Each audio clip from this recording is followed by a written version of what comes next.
Hi everyone, Coach Sullivan here from MJS Coaching Football.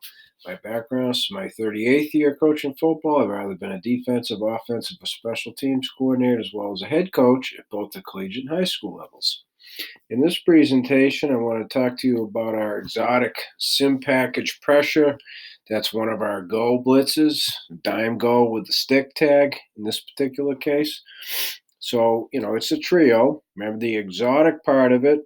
If you go to the exotic sim playlist, is we got all six guys are up on the line of scrimmage. Okay. And so, right off the bat, the offensive linemen have to change all the protections in their calls if it's a pass. And even in the run, they got to make some adjustments if there was a pull involved. Maybe not necessarily as much in a zone scheme, but nonetheless, all the gaps are immediately threatened. So they got to make some adjustments quickly.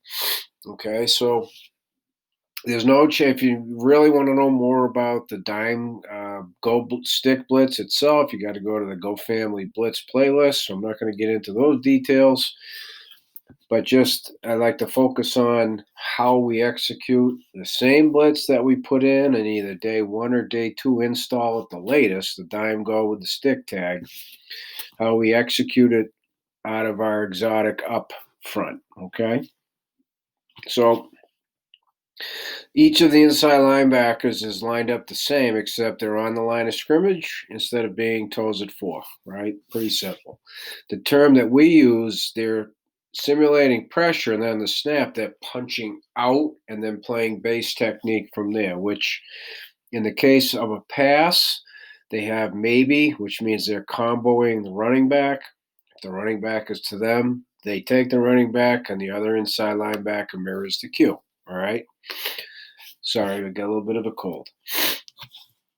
And so the bottom line, we execute the blitz, the defensive lineman on a stick, defensive end call side, and a Ringo, it's always the stud, sticks the A gap, which bumps or pushes the nose into the opposite A gap. So it's a double A gap pressure in addition to C crash coming off the edge. And again, there's not a lot more to it than we're playing the zone blitz coverage trio behind it. Go to that playlist, on Blitz coverage playlist, if you want to learn all the details of trio.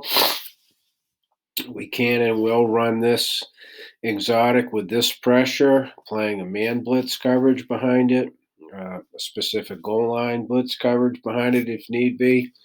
Okay, but the concept of showing the pressure with inside linebackers and then on the snap, punch him back, or some guys might need to do it a little bit before the snap. Hopefully not, but they might. So you got to be able to figure that out with you guys.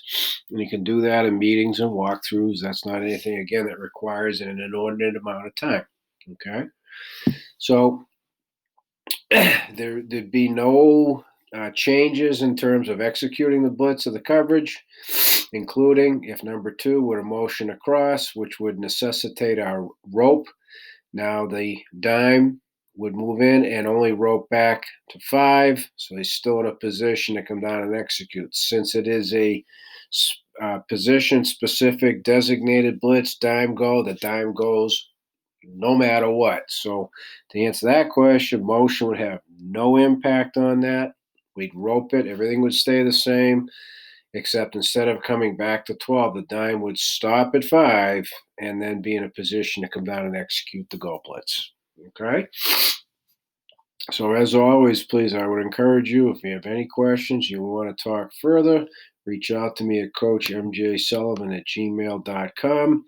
This is something we would do not always, but typically in a situation where it's not a long yardage. It might be a second and 1, 2, or 3. So second and short, maybe same for third down.